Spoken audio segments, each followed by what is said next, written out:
Land is a friendly reminder I do not own the music or the bullying products in this video. And if you're a kid, please ask for parental permission before watching this video. Enjoy.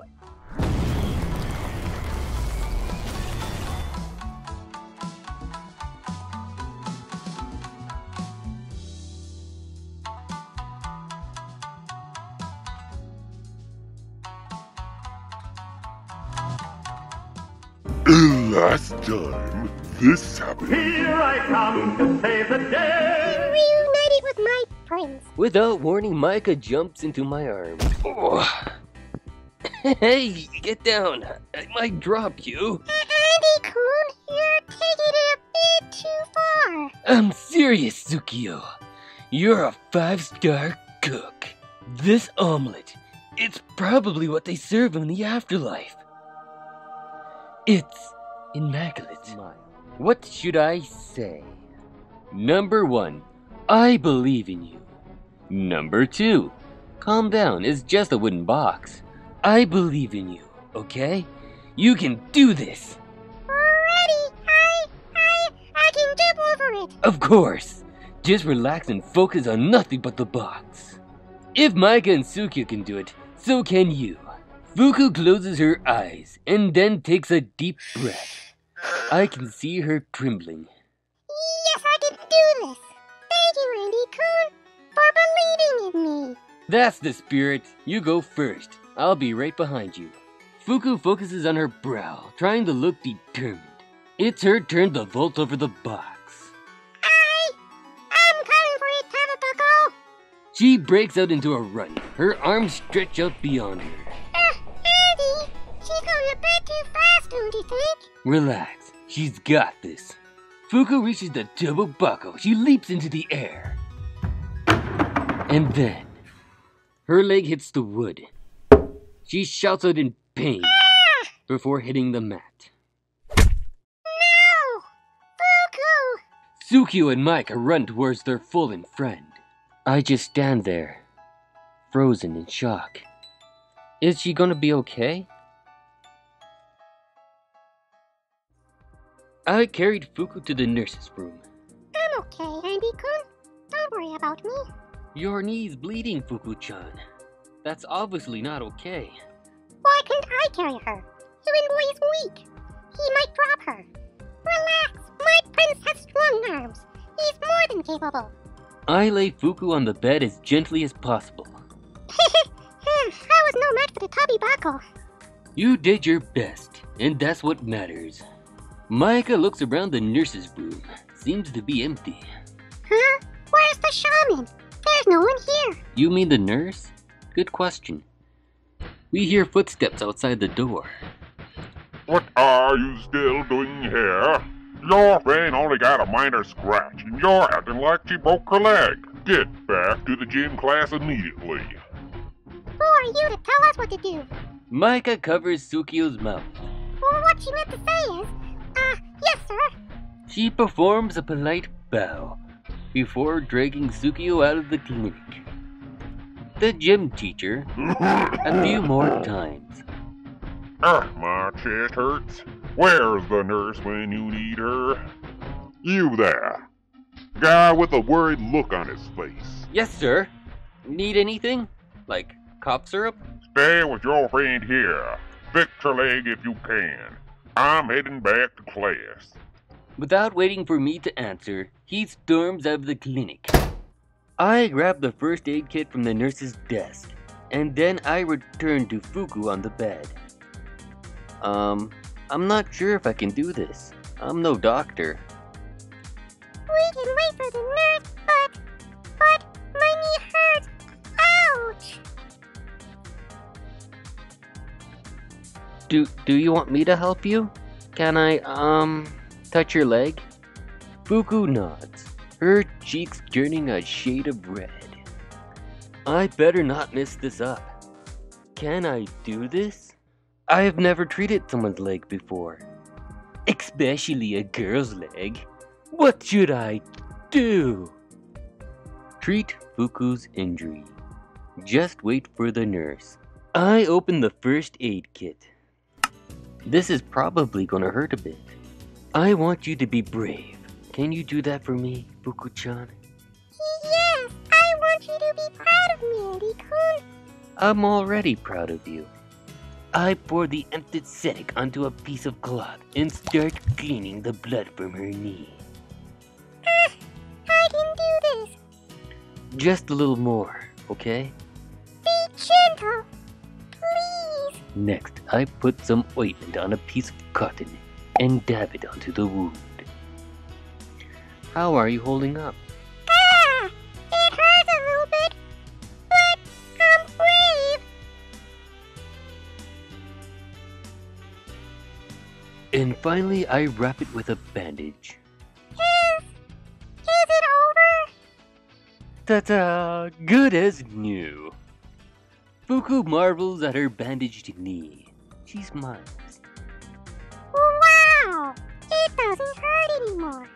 You're so amazing, Andy-kun. Just like a real doctor. Well, I didn't want to mess it up. I was concerned about you. And I was brave, alright? Did I do a good job?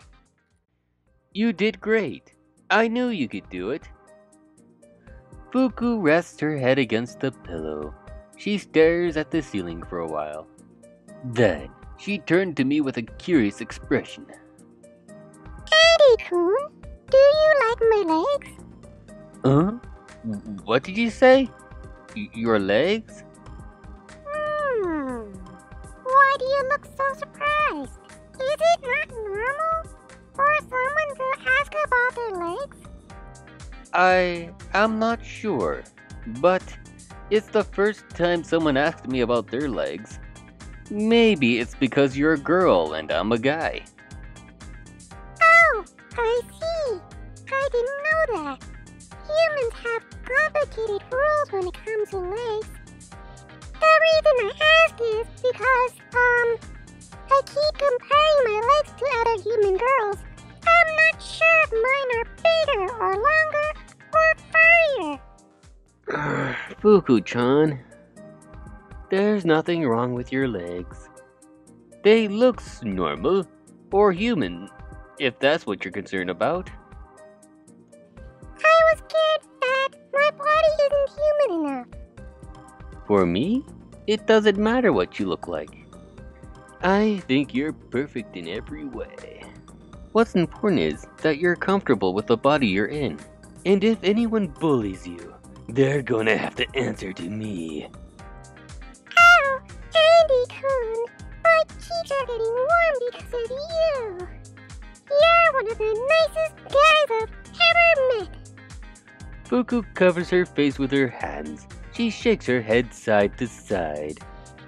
Andy-kun is so nice. Fuku and I talked for a while before helping her back to gym class. Once classes are over, Fuku walks up to me. So, how's the knee? Still a little stiff, but it doesn't hurt anymore. I want to thank you, for taking me to the nurse's room. I really wanted to jump over the Tabi Bako, but it was too high. In case you didn't notice, I'm not very good at sports. I'm terribly clumsy. I slip and fall, and I always manage to get caught in mud.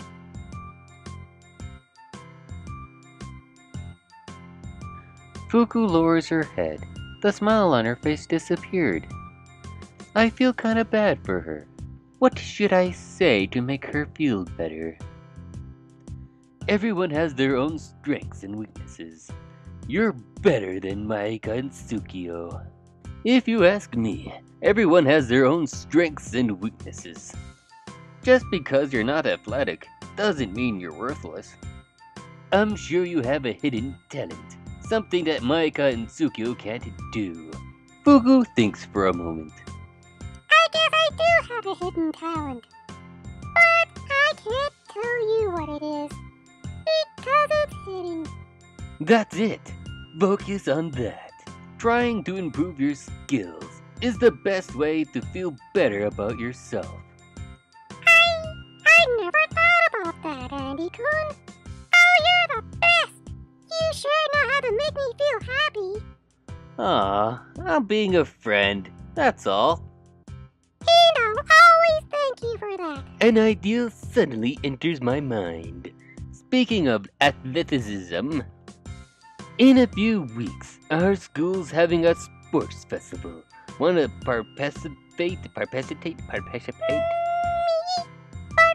told you that I'm not good at sports.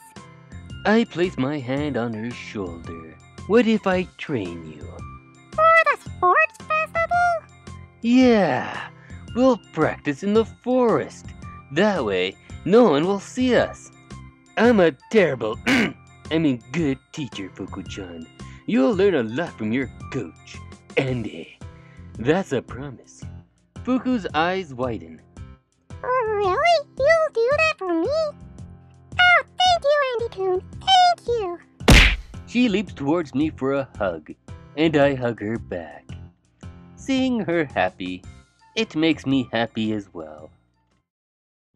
A couple of days later, Maika asks me to accompany her to the only shopping mall in Hasumishima. Hey, thanks for coming with me. I hope you're here because you really wanted to come.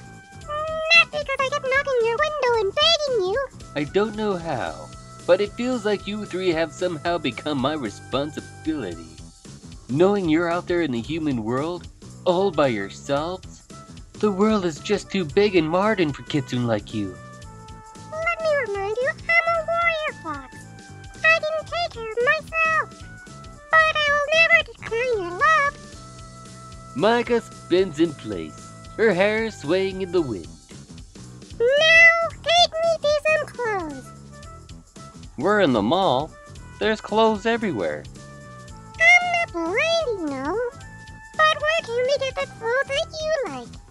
What does our little trip to the mall have anything to do with me? I'm buying you some new clothes, of course. But why? Before I can protest, Maika pulls my arm. Enough with the questions. Just take me to the pretty boys' outfits. I soon find myself in a store, choosing clothes from the racks. Do you really want to wear that?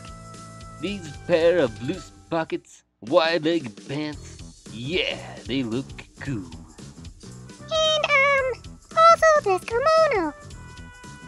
Well, that's not exactly a kimono. It's called a hari. Maika shakes her head at my choice of clothes. Honestly, I will never understand fashion. Whatever happened to shoulder guards and steel armor? Those were much better days. I'm a high school student, not a 16th century samurai. Maika sticks out her tongue. Still, she grabs the clothes and places them in the basket. You still haven't told me. Where are you getting all the money? Maika laughs, while scratching her head. Come on, Andy. Can't you just trust us? Stop asking silly questions. All the more reason to investigate. I lean in closer, rubbing my chin. Hey, stop it. How are you gonna pay for this stuff? Where did you get the money? I already told you. We have our ways, okay? Just forget about it. Please. The foxes are keeping something from me. But do I have the rights to know about their secrets? What should I do? Question her further. Let it slide this time. I raise my hands in surrender. Fine, I'll keep my mouth shut. But if there's one thing that I'm sure of, is that no question shall remain unanswered in this world. Yeah, keep telling yourself that. Maybe you'll get lucky. Maika grabs the basket and dashes towards the cashier. Hey, wait up! Good morning, miss. Cash or credit? Cash, please. From her purse, Maika pulls out a handful of cash. Whoa, she's loaded! Once the clothes have been paid for, Maika hands me the bag. This is for being a good prince. She stands on her tippy toes and gives me a kiss on the cheek. and then she walks out of the store. Wow, I just got new clothes. And a fox bought them for me. Now I've seen everything. Before I can exit the store, the sales clerk, Yes. behind me. Why are there leaves in the cash register? The answer hits me in the face like a slap. Leaves? Huh. I head back to the sales clerk. Did my friend pay you with leaves? I don't know. But I could have sworn she was holding real money. I'm not sure how, but if they seem to turn into leaves. I sigh, and then I take out my wallet. How much were the clothes? Wait a second. Are you saying that your friend paid me with leaves? Maybe. You think that big money's a crime, young man? We can have her arrested. You see. Quick, what should I do? Pay the clerk a little extra to keep her quiet. Come up with an excuse for Micah. Look, whatever we owe the store, I'll pay for it. I pull out my wallet and hand over all the money that's inside. Remember your friend. She's gonna need to talk to security. I pour out the coins, too. With a look of consideration, she counts up all the money. Thanks for shopping, sir. Have a nice little day. Micah and I head over to the food court, where I scold her for what she did. Relax, Sandy. Foxes have been using leaves since the beginning of time. Which is terrible. I've read about from magic in books, but I didn't expect it to be true. It's not like we're gonna get caught, you know. But you got caught. If I didn't step in, you'd probably be in jail right now. That wasn't supposed to happen. Those leaves should have stayed as money. The magic. Is it weakening? Is something happening? Stop thinking out loud. My point is, never pay with fake money. I don't want anything bad happening to you. Do you hear me? Not able to control my emotions, I ended up shouting at her. Blah blah blah blah blah. Micah flinches. Her eyes are watering in a matter of seconds. Please don't shout. I know it's wrong, but we need to survive in this town. I just wanted to buy you some new clothes. I just wanted to show you my affection. I'm sorry, Andy. Didn't mean to upset you. She covers her face with her hands. Is she crying for real? The answer doesn't matter. My heart's suddenly filled with guilt. Mayaka. Ugh! I shouldn't have yelled. Now, look at her. I have made her upset. I'm so sorry. Can you forgive me? I'm not exactly mad at her. In fact, I think it should be me who should apologize for raising my voice. Should I console her? Or should I leave her like this? That is the question. Apologize to Micah. Let this be a lesson for her. It would be wrong if I didn't apologize. I do my best to relax, making sure she notices that I'm not mad. Sorry, I didn't mean to yell at you. Micah abruptly stops crying. It didn't sound like you're sorry. But didn't you hear my apology? Your apology sounded dry. Wooden. It didn't come from the heart. What do you want me to do? Cartwheels? Go ahead. While you're at it, balance a glass of water on your nose. Hey, quit teasing me. Ha ha ha. I couldn't help it. You're cute when you look guilty. Were you only pretending to be sad? That's a secret. You sneaky fox. You completely fooled me. But, acting or not, it doesn't matter, and without letting her speak, I place my hand on top of hers. Micah. Gasp. I'm sorry. I shouldn't have yelled at you. I should learn how to control my emotions. You wanted to buy me clothes, so you used magic. Even if I disagree with it, I still should have kept my cool. I promise it won't happen again. That's the last time I'll ever raise my voice at you. Micah sits in silence. A smile appears on her lips, so sweet and tender. Finally, she nods. Your voice. It's soothing. I accept your apology. It sounded sincere, like it came from the heart. And in return, I should also apologize. I'm sorry for almost getting you into trouble. Us foxes, we often use illusions to deceive people. Leaves, paper, twigs, stones. We can turn them into money. I know we need to stop doing it. We need to stop deceiving humans who work hard to make a living. I'm just scared that we might not be able to survive out here without using magic. Her hands are shaking. I feel conflicted all of a sudden. She's right. Without money, how are they gonna live in Hashimishima? It's a dilemma, I know. But whatever happens, always remember that I am here to help. Mom always buys too much food. I can share some. If you need anything else, we can stop by the thrift store. I'll chip in some cash. Oh, Andy. You're the kindest human in the world. I feel like we don't deserve a friend like you. Stop flattering me. Friends help each other out. Sure, you could use leaves behind my back, but I'll work hard to make sure you don't need to. Micah slides her hand against my cheek. Thank you, Andy. Thank you so much. Make sure you wear those new clothes, okay? Yes, I promise. After all, I was the one who bought them. Hey, but I was the one who accompanied you to the store. The two of us laughed for a while, and then we finally ordered some food. If you liked videos like that one,